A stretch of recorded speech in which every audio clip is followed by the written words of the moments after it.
എല്ലാവർക്കും നമസ്കാരം. എല്ലാവർക്കും ചലഞ്ചർ ആപ്പിന്റെ മറ്റൊരു യൂട്യൂബ് ക്ലാസ്സിലേക്ക് സ്വാഗതം. എൻ്റെ പേര് ആർദ്ര. നമ്മുടെ ഫയർമാൻ പരീക്ഷ വരികയാണ്. കാത്തിരിക്കുന്ന ഒരുപാട് ഉദ്യോഗാർത്ഥികൾ ഉണ്ടെന്നറിയാം.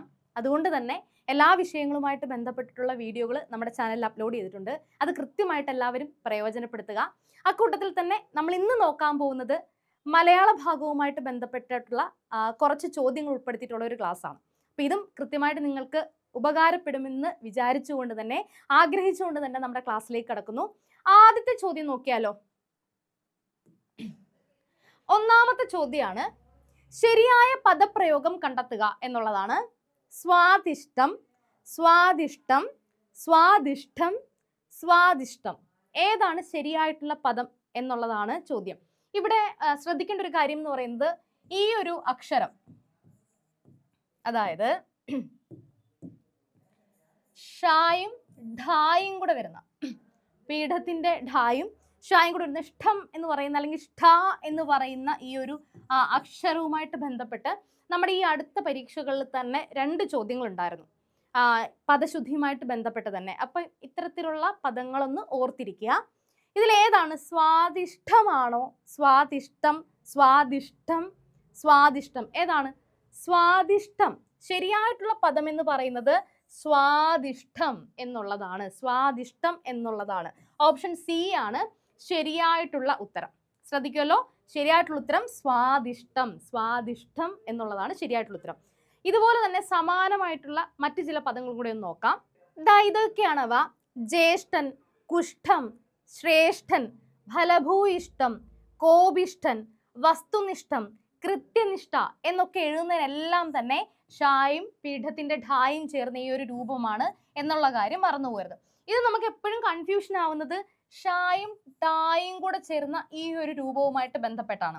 ഇപ്പം ദൃഷ്ടദ്യുമ്നൻ, ദൃഷ്ടദ്യുമ്നൻ, ദൃഷ്ടദ്യുമ്നൻ. അതുപോലെ തന്നെ കഷ്ടം,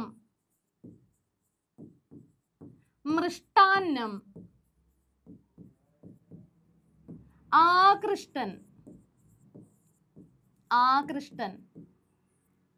അതുപോലെ തന്നെ ഉച്ഛിഷ്ടം. ഇവയ്ക്കെല്ലാം തന്നെ ഈ അക്ഷരമാണ് എന്നുള്ള കാര്യം ഓർത്തിരിക്കുക. അപ്പം ഇതിൽ തന്നെ ഫലഭൂയിഷ്ടം എന്നുള്ള ഈ പദവും അതുപോലെ തന്നെ വസ്തുനിഷ്ഠം, ഇതെല്ലാം തന്നെ കഴിഞ്ഞ പരീക്ഷകളിൽ ചോദിച്ചിട്ടുള്ളതാണ്. അപ്പൊ അതും കൂടെ ഒന്ന് ശ്രദ്ധിക്കുക. അടുത്ത ചോദ്യത്തിലോട്ട് പോയാലോ. ശരിയായ ഭാഷാ പ്രയോഗം തിരഞ്ഞെടുത്തെഴുതുക. വാക്യശുദ്ധിയാണ്. വേറെ ഗത്യന്തരമില്ലാഞ്ഞിട്ടല്ലേ അവൻ അവിടെ പഠിക്കാൻ ചേർന്നത്. ബി, എൻ്റെ കൂടെ ജോലി ചെയ്യുന്ന ഒരു സഹപ്രവർത്തകനെ യാത്രാമധ്യേ കണ്ടുമുട്ടി. സി, ഗർഭിണികൾക്ക് വേണ്ടത്ര തോതിൽ പോഷകാഹാരം ലഭിച്ചിരിക്കണം. ഡി, ഏതെങ്കിലും വിദ്യാർത്ഥി സംഘടനയ്ക്ക് ഈ തീരുമാനം സ്വീകാര്യമായിരിക്കും എന്ന് തോന്നുന്നില്ല. ഇതിനകത്ത് ശരിയായിട്ടുള്ള ഭാഷാ പ്രയോഗം, ശരിയായ വാക്യം ഏത് എന്നുള്ളതാണ് നമ്മൾ എഴുതേണ്ടത്. ഏതാണ് ശരിയായിട്ടുള്ള വാക്യം? നമുക്ക് ഓരോന്നായിട്ട് നോക്കാം. വേറെ ഗത്യന്തരമില്ലാഞ്ഞിട്ടല്ലേ, ഇത് നമ്മൾ കഴിഞ്ഞ വീഡിയോയിൽ ചെയ്തിട്ടുള്ളതാണ്. ആരെങ്കിലും നമുക്ക് ഇതിനു മുമ്പ് തന്നെ ഫയർമാനുമായിട്ട് ബന്ധപ്പെട്ടുള്ള ആവർത്തിച്ച് ചോദ്യങ്ങൾ വരുന്ന ഒരു പാർട്ട് നമ്മൾ ചെയ്തിട്ടുണ്ടായിരുന്നു. ആരെങ്കിലും അത് കണ്ടിട്ടില്ലെങ്കിൽ പോയി കാണുക. നമ്മൾ ഇതിനെപ്പറ്റി അവിടെ പറഞ്ഞിട്ടുണ്ടായിരുന്നു. ഗദ്യന്തരം എന്ന് പറഞ്ഞു കഴിഞ്ഞാൽ വേറെ ഗതിയില്ലാത്തത് കൊണ്ട് എന്നാണ് അർത്ഥം. അതുകൊണ്ട് തന്നെ വീണ്ടും അവിടെ ഒരു വേറെ ചേർക്കേണ്ട കാര്യമില്ല. അപ്പൊ എന്തുകൊണ്ടും ആദ്യത്തെ വാക്യം തെറ്റാണ്. ബി, എൻ്റെ കൂടെ ജോലി ചെയ്യുന്ന ഒരു സഹപ്രവർത്തകനെ. കൂടെ ജോലി ചെയ്യുന്നവരെയാണ് നമ്മൾ ഒറ്റ വാക്കിൽ സഹപ്രവർത്തകർ എന്ന് പറയുന്നത്. സഹപ്രവർത്തകൻ, സഹോദരൻ, ഉദരത്തിൽ ജനിച്ചവൻ എന്നുള്ള അർത്ഥത്തിലാണ്. അപ്പം സഹപ്രവർത്തകൻ എന്ന് പറഞ്ഞു കഴിഞ്ഞാൽ കൂടെ ജോലി ചെയ്യുന്ന ആളുടെ ഒറ്റപ്പദമാണ് സഹപ്രവർത്തകൻ എന്നുള്ളത്. അപ്പോൾ എൻ്റെ കൂടെ ജോലി ചെയ്യുന്ന ഒരു സഹപ്രവർത്തകനെ എന്ന് പറയേണ്ട കാര്യമുണ്ടോ? വേണ്ട. എൻ്റെ കൂടെ ജോലി ചെയ്യുന്ന ആളെ അല്ലെങ്കിൽ വ്യക്തിയെ യാത്രാമധ്യേ കണ്ടുമുട്ടിയെന്നോ, അല്ലെങ്കിൽ ഏറ്റവും സിമ്പിളായിട്ട് എൻ്റെ ഒരു സഹപ്രവർത്തകനെ യാത്രാമധ്യേ കണ്ടുമുട്ടി എന്ന് പറയുന്നതായിരിക്കും ശരി. അടുത്തത് നോക്കാം.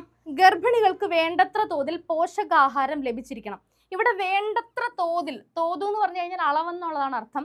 ഗർഭിണികൾക്ക് വേണ്ടത്ര പോഷകാഹാരം ലഭിച്ചിരിക്കണം.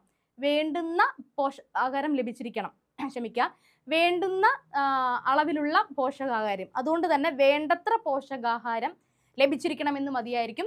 വേണ്ടത്ര തോതിൽ എന്ന് എഴുതേണ്ട കാര്യമില്ല. അതുകൊണ്ട് തന്നെ സി എന്ന് പറയുന്ന ഓപ്ഷനും തെറ്റാണ്.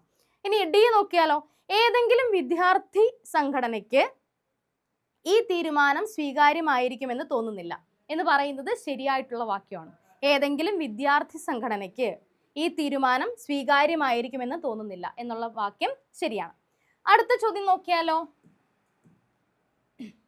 സിംഹഭാഗം എന്ന ശൈലിയുടെ അർത്ഥം എന്താണ്? സിംഹഭാഗം എന്ന ശൈലിയുടെ അർത്ഥം ചെറിയ ഭാഗം, വലിയ ഭാഗം, സിംഹത്തിന്റെ ഭാഗം, സിംഹത്തിന്റെ കരുത്ത്. ഇതും ആവർത്തിച്ച് ചോദിച്ചിട്ടുള്ള ഒരു ചോദ്യമാണ്. വലിയ ഭാഗം, സിംഹഭാഗം എന്ന് പറഞ്ഞു കഴിഞ്ഞാൽ വലിയ ഭാഗം എന്നുള്ളതിനെ സൂചിപ്പിക്കാൻ വേണ്ടിയിട്ടാണ് സിംഹഭാഗം എന്ന് പറയുന്ന ഒരു ശൈലി ഉപയോഗിക്കുന്നത്. ശൈലികളും നമുക്ക് പ്രതീക്ഷിക്കാവുന്ന ചോദ്യമാണ്. കുറച്ച് ശൈലികൾ നോക്കാം. മുയൽക്കൊമ്പ് എന്ന് പറഞ്ഞാൽ എന്താണ്? മുയൽക്കൊമ്പ്, മുയലിന് കൊമ്പുണ്ടോ? ഇല്ല. അപ്പോൾ ഒരു ഇല്ലാത്ത വസ്തുവിനെ സൂചിപ്പിക്കാൻ വേണ്ടിയിട്ടാണ്. ഇല്ലാത്ത വസ്തു, മുയൽക്കൊമ്പ് ഇല്ലാത്ത വസ്തു. ആലത്തൂർ കാക്ക ആവർത്തിച്ച് ചോദിച്ചിട്ടുള്ള ചോദ്യമാണ്. ആലത്തൂർ കാക്ക ആശിച്ചു കാലം കഴിക്കുന്നവൻ, ആശിച്ച് കാലം കഴിക്കുന്നവൻ. ഇനി ഏട്ടിലെ പശു, ഏട്ടിലെ പശു എന്ന് പറഞ്ഞ ശൈലിയുടെ അർത്ഥം എന്താണ്? ഏട്ടിലെ പശു എന്ന് പറഞ്ഞാൽ പ്രയോഗസാധ്യമല്ലാത്ത വിജ്ഞാനത്തിനെയാണ് നമ്മൾ ഏട്ടിലെ പശു എന്ന് പറയുന്നത്. പ്രയോഗസാധ്യമല്ലാത്ത വിജ്ഞാനം. ഇനി കടലാസു പുലി, ഓലപ്പാമ്പ്, ഇത് രണ്ടും നമ്മൾ ഏകദേശം ഒരേ അർത്ഥത്തിൽ പ്രയോഗിക്കുന്ന ശൈലികളാണ്. എന്താണ്? വ്യർത്ഥമായിട്ടുള്ള ഭീഷണി, വെറുതെ നമ്മളെ പേടിപ്പിക്കാൻ വേണ്ടി പറയുന്നത് കാര്യമൊന്നും ഉണ്ടാവത്തില്ല. അതിനെയാണ് നമ്മൾ എന്താണ് കടലാസു പുലി, ഓലപ്പാമ്പ് എന്നൊക്കെ നമ്മൾ പറയുന്നത്. എന്താണ്? വ്യർത്ഥമായ ഭീഷണി, വ്യർത്ഥമായ ഭീഷണി. അടുത്ത എന്താണ്? കുതിര കയറുക. കാരണമില്ലാതെ ഉപദ്രവിക്കുന്നതിനെയാണ് നമ്മൾ കുതിര കയറുക എന്ന് പറയുന്നത്, അല്ലേ? കാരണമില്ലാതെ ഉപദ്രവിക്കുന്നതിനെയാണ് നമ്മൾ കുതിര കയറുക എന്ന് പറയുന്നത്. പുസ്തകപ്പുഴു എന്ന് പറഞ്ഞാൽ എന്താണ്? പ്രായോഗിക ജ്ഞാനമില്ലാത്ത, പുസ്തകത്തിലുള്ള അറിവ് തിയറികളും വെച്ച് മാത്രം നമുക്ക് ജീവിക്കാൻ ഒക്കുമോ? ഇല്ല. നമ്മൾ പ്രായോഗിക ജീവിതത്തിലും കൂടെ പരിജ്ഞാനം ഉണ്ടെങ്കിൽ മാത്രമേ നമുക്ക് മുന്നോട്ട് പോകാൻ പറ്റൂ. അപ്പോൾ പുസ്തകപ്പുഴു എന്ന് പറഞ്ഞാൽ എന്താണ്? പ്രായോഗിക ജ്ഞാനം ഇല്ലാത്ത ആളിനെ സൂചിപ്പിക്കാനാണ്. പ്രായോഗിക ജ്ഞാനം ഇല്ലാത്ത ആൾ, അതിനെയാണ് നമ്മൾ പുസ്തകപ്പുഴു എന്ന് പറയുന്നത്. അതുപോലെ തന്നെ മറ്റൊരു ശൈലിയാണ് ഇലവു കാത്ത കിളി എന്ന് പറയുന്നത്. ഇലവു കാത്ത കിളി എന്ന് പറയുന്ന ശൈലിയുടെ അർത്ഥം എന്താണ്? ഫലമില്ലാതെ കാത്തിരിക്കുന്ന ആളിനെ സൂചിപ്പിക്കാനാണ് ഇലവു കാത്ത കിളി എന്ന് പറയുന്നത്. പ്രയോജനമില്ലാതെ കാത്തിരിക്കുന്ന ആളിനെ സൂചിപ്പിക്കാനാണ് ഇലവു കാത്ത കിളി എന്ന് പറയുന്ന ശൈലി ഉപയോഗിക്കുന്നത്. അതുപോലെ തന്നെ മറ്റൊരു ശൈലിയാണ് ഇല്ലത്തെ പൂച്ച എന്ന് പറയുന്ന ശൈലി. എന്താണ് ഇല്ലത്തെ പൂച്ച? എവിടെയും പ്രവേശനമുള്ള ആളിനെയാണ് നമ്മൾ ഇല്ലത്തെ പൂച്ച എന്നതുകൊണ്ട് സൂചിപ്പിക്കുന്നത്. അപ്പൊ കിട്ടിയല്ലോ. മുയൽക്കൊമ്പ്, ആലത്തൂർ കാക്ക, ഏട്ടിലെ പശു, കടലാസു പുലി, ഓലപ്പാമ്പ്, കുതിര കയറുക, പുസ്തകപ്പുഴു, ഇലവു കാത്ത കിളി, അതുപോലെ തന്നെ ഇല്ലത്തെ പൂച്ച. അഞ്ചാം പത്തി എന്ന് പറഞ്ഞാൽ എന്താണ്? അഞ്ചാം പത്തി എന്ന് പറഞ്ഞു കഴിഞ്ഞാൽ ഒറ്റ കൊടുക്കുന്ന ആളിനെയാണ് നമ്മൾ അഞ്ചാം പത്തി എന്ന് പറയുന്നത്, അല്ലേ? ആ ചതിക്ക് സഹായിക്കുന്ന ആളിനെ അല്ലെങ്കിൽ ഒറ്റ കൊടുക്കുന്നതിനെയാണ് നമ്മൾ അഞ്ചാം പത്തി എന്നതുകൊണ്ട് ഉദ്ദേശിക്കുന്നത്. ഓക്കെ അല്ലേ? അടുത്ത ചോദ്യത്തിലോട്ട് പോയാലോ. അടുത്ത ചോദ്യം, അച്ഛൻ എന്ന വാക്കിന് പര്യായമായി വരുന്ന പദം ഏത്? അച്ഛൻ മനുജനാണോ, നൃപൻ ആണോ, ജനനിയാണോ, ജനകനാണോ? ഇത് കൂടുതലൊന്നും ആലോചിക്കേണ്ട. ജനകൻ എന്നുള്ളതാണ് ശരിയായിട്ടുള്ള ഉത്തരം. അച്ഛൻ എന്ന് പറയുന്ന പദത്തിന്റെ പര്യായം എന്ന് പറയുന്നത് ജനകൻ എന്നാണ്. അച്ഛൻ എന്ന് പറയുന്ന പദത്തിന്റെ മറ്റു പര്യായങ്ങൾ ഏതൊക്കെയാണ്? മറ്റു പര്യായങ്ങൾ പിതാവ്, അതുപോലെ തന്നെ താതൻ, അല്ലേ? ജനയിതാവ്, അല്ലേ? ഇതൊക്കെ നമ്മൾ പിതാവ് എന്ന് പറയുന്ന പദത്തിന്റെ പര്യായങ്ങളാണ്. ജനനി, ജനനി എന്ന് പറഞ്ഞാൽ അപ്പോൾ ആരാണ്? ജനനി എന്ന് പറഞ്ഞാൽ മാതാവ്, അല്ലേ? തായ അല്ലെങ്കിൽ തായ്, തായ, അതുപോലെ തന്നെ ജനയിത്രി, അല്ലേ? അതുപോലെ തന്നെ അംബ, അല്ലേ? ഇതെല്ലാം തന്നെയും ജനനി അല്ലെങ്കിൽ അമ്മ എന്ന് പറയുന്ന പദത്തിന്റെ പര്യായങ്ങളാണ്. ഇത് കൂടാതെ പ്രസു, പ്രസു എന്ന് പറയുന്ന പദവും അമ്മ എന്ന് പറയുന്ന അർത്ഥമാണ്. അപ്പൊ പ്രസു, അംബ, ജനയിത്രി, തായ, മാതാവ്, ജനനി ഇവയെല്ലാം തന്നെ അമ്മ എന്ന് പറയുന്ന പദത്തിന്റെ പര്യായങ്ങളാണ്. ഇനി നൃപൻ, നൃപൻ എന്ന് പറഞ്ഞാൽ ആരാണ്? നൃപൻ എന്ന് പറഞ്ഞാൽ രാജാവാണ്, അല്ലേ? രാജാവ്. രാജാവ്. രാജാവിന്റെ പര്യായങ്ങൾ അല്ലെങ്കിൽ സമാന പദങ്ങൾ ഏതൊക്കെയാണ്? ധരാപതി, ഭൂപതി, പിന്നെ വേറെ എന്തൊക്കെയാണ്? നരപതി, മന്നൻ അല്ലെ, മന്നൻ. അതുപോലെ തന്നെ അരച്ചൻ. ഇവയെല്ലാം തന്നെ നൃപൻ അല്ലെങ്കിൽ രാജാവ് എന്ന് പറയുന്ന പദത്തിന്റെ പര്യായ പദങ്ങളാണ്. രാജാവിന്റെ പര്യായ പദങ്ങളാണ്. ഇനി മനുജൻ എന്ന് പറഞ്ഞാൽ എന്താണ്? മനുജൻ മനുവിൽ നിന്ന് ജനിച്ചവൻ എന്നുള്ള അർത്ഥത്തിലാണ് മനുജൻ. മനുജൻ എന്ന് പറഞ്ഞു കഴിഞ്ഞാൽ മനുഷ്യൻ എന്നാണ് അർത്ഥം അല്ലെ, മനുഷ്യന്റെ പര്യായങ്ങൾ ഏതൊക്കെയാണ്? നരൻ, അതുപോലെ തന്നെ മാനവൻ. മനുഷ്യൻ, നരൻ, മാനവൻ, മനുജൻ ഇവയെല്ലാം തന്നെയും ഒരേ അർത്ഥത്തിൽ ഉപയോഗിക്കുന്ന പദങ്ങളാണ്. കിട്ടിയല്ലോ. അടുത്ത ചോദ്യത്തിലോട്ട് പോയാലോ? സ്മരിക്കുക എന്ന പദത്തിന്റെ വിപരീത പദം കണ്ടെത്തുക. സ്മരിക്കുക എന്ന് പറയുന്ന പദത്തിന്റെ വിപരീത പദം. സ്മരിക്കുക എന്ന് പറഞ്ഞ പദത്തിന്റെ അർത്ഥം എന്താണ്? സ്മരിക്കുക എന്ന് പറഞ്ഞാൽ ഓർമ്മിക്കുക എന്നാണല്ലേ, ഓർമ്മിക്കുക. സ്മരണ എന്ന് പറഞ്ഞാൽ ഓർമ്മ എന്നാണ് അർത്ഥം. അപ്പൊ ഓർമ്മിക്കുക എന്നാണ് അർത്ഥം. അപ്പോ സ്മരിക്കുക എന്ന് പറഞ്ഞു കഴിഞ്ഞാൽ ഓർമ്മിക്കുക. അപ്പോ സ്മരിക്കുക, ഓർമ്മിക്കുക എന്ന് പറയുന്ന പദത്തിന്റെ വിപരീതം എന്താണ്? ഓർമ്മിക്കുക എന്ന് പറഞ്ഞാൽ മറക്കുക എന്നുള്ളതാണ് അല്ലേ വിപരീതം. ഓർമ്മിക്കുക എന്ന് പറയുന്ന പദത്തിന്റെ വിപരീതം എന്ന് പറഞ്ഞു കഴിഞ്ഞാൽ മറക്കുക എന്നുള്ളതാണ്. അപ്പൊ മറക്കുക എന്ന് പറയുന്ന അർത്ഥത്തിൽ ഉപയോഗിച്ചിരിക്കുന്ന വാക്ക് ഏതാണ്? വിസ്മരിക്കുകയാണോ, അനുസ്മരിക്കുകയാണോ, ഓർമ്മിക്കുകയാണോ, നിരാകരിക്കുകയാണോ? ഏതാണ്? വിസ്മരിക്കുക അല്ലെ. വിസ്മരിക്കുക എന്നുള്ളതാണ് സ്മരിക്കുക എന്ന് പറയുന്ന പദത്തിന്റെ വിപരീതം. അനുസ്മരിക്കുക എന്ന് പറഞ്ഞു കഴിഞ്ഞാലും ഓർമ്മിക്കുക എന്നുള്ളതാണ് അർത്ഥം. അടുത്ത ചോദ്യം നോക്കിയാലോ? അടുത്ത ചോദ്യം, വെഞ്ചാമരം എന്ന് പറയുന്ന പദം പിരിച്ചെഴുതുന്നത് എങ്ങനെ എന്നുള്ളതാണ്. പിരിച്ചെഴുതിയാൽ വെഞ്ഞ് അധികം ചാമരമാണോ, വെഞ്ഞ് ചാമരം, വെൺ ചാമരം, വെഞ്ച് ചാമരം? ഏതാണ് വെഞ്ചാമരം എന്ന് പറയുന്ന പദം പിരിച്ചെഴുതിയാൽ? വെഞ്ചാമരം എന്ന് പറയുന്ന പദം പിരിച്ചെഴുതുമ്പോൾ വെൺ അധികം ചാമരമാണ് വെഞ്ചാമരം എന്ന് പറയുന്നത്. നമുക്ക് സിനിമകളിലെങ്കിലും കണ്ടിട്ടുണ്ടായിരിക്കും. എന്താണ്, രാജാവിന്റെ ഒക്കെ രണ്ട് വശത്ത് നിന്നിട്ട് ഇങ്ങനെ വീശി കൊടുക്കുന്നതാണ് വെൺചാമരം എന്ന് പറയുന്നത്. വെളുത്ത ചാമരം, അതായത് വെളുത്ത മാനിന്റെ തോല് കൊണ്ട് അല്ലെങ്കിൽ ആ രോമം കൊണ്ടുണ്ടാക്കുന്നതാണ് ഈ ചാമരം എന്ന് പറയുന്നത്. അപ്പൊ അതുകൊണ്ടാണ് വെഞ്ചാമരം, വെൺ ചാമരം, വെളുത്ത ചാമരം എന്നുള്ള അർത്ഥത്തിൽ വെൺ അധികം ചാമരം എന്ന് പറയുന്നത്. ഓക്കെ, അപ്പൊ വെൺ അധികം ചാമരമാണ് വെഞ്ചാമരമായിട്ട് മാറുന്നത്. അതുപോലെ തന്നെ കണ്ണീർ എന്താണ്? കണ്ണീര്, കൺ അധികം നീറാണ് അല്ലേ, കണ്ണീര്, കൺ അധികം നീരാണ് കണ്ണീര്. അതുപോലെ തന്നെ വെണ്ണീര്, എന്താണ്? വെണ്ണീർ, വെൺ അധികം നീരാണ് വെണ്ണീർ. അപ്പൊ ഇങ്ങനെയുള്ള ചെറുത്തെഴുതിയ രൂപങ്ങൾ സന്ധ്യയ്ക്ക് ഒന്ന് ഓർത്തിരിക്കാം. അടുത്ത ചോദ്യത്തിലോട്ട് പോയാലോ? താഴെ പറയുന്നവയിൽ ബഹുവചനം അല്ലാത്തത് ഏതാണെന്നോണേ. ബഹുവചനം അല്ലാത്തത് നമുക്കറിയാം. ഏകവചനവും ബഹുവചനവുമാണ് നമ്മൾ വചനങ്ങളുടെ കൂട്ടത്തിൽ നമുക്ക് മലയാളത്തിൽ പഠിക്കാനുള്ളത്. ഏകവചനം ഒന്നിനെ സൂചിപ്പിക്കുന്നത്, ബഹുവചനം ഒന്നിൽ കൂടുതൽ എണ്ണത്തിനെ സൂചിപ്പിക്കുന്നത്. വചനം എന്നുള്ളത് തന്നെ എണ്ണത്തിനെ സൂചിപ്പിക്കാൻ വേണ്ടിയിട്ട് ഉപയോഗിക്കുന്നതാണ്. അപ്പോൾ താഴെ തന്നിരിക്കുന്നവയിൽ ബഹുവചനം അല്ലാത്തത് ഏതെന്നുള്ളതാണ്. അതായത് ഒന്നിൽ കൂടുതലുള്ള എണ്ണത്തെ സൂചിപ്പിക്കാത്തത് ഏത് എന്നുള്ളതാണ് ചോദ്യം. ആദ്യത്തെ ഓപ്ഷൻ ഭാഗവതർ. ഭാഗവതർ എന്ന് പറയുന്നത് ഒരാളാണോ, ഒന്നിൽ കൂടുതലുള്ള ആളാണോ? ഒരാളെ സൂചിപ്പിക്കാൻ വേണ്ടിയാണ് നമ്മൾ ഭാഗവതർ എന്ന് പറയുന്ന പദം ഉപയോഗിക്കുന്നത് അല്ലെ. ഇത് ഏത് വിഭാഗമാണ്? ബഹുവചനത്തിൽ തന്നെ പൂജക ബഹുവചനം എന്ന് പറയുന്ന വിഭാഗമാണ്. പൂജക ബഹുവചനം അല്ലെ.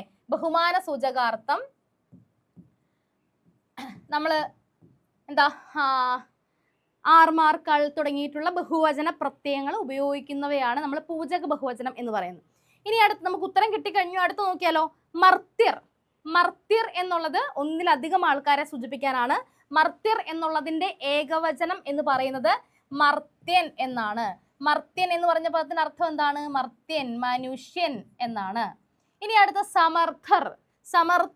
സമർത്ഥർ എന്നുള്ളതിന്റെ ഏകവചനം എന്താണ്? സമർത്ഥൻ എന്നുള്ളതാണ് അല്ലേ.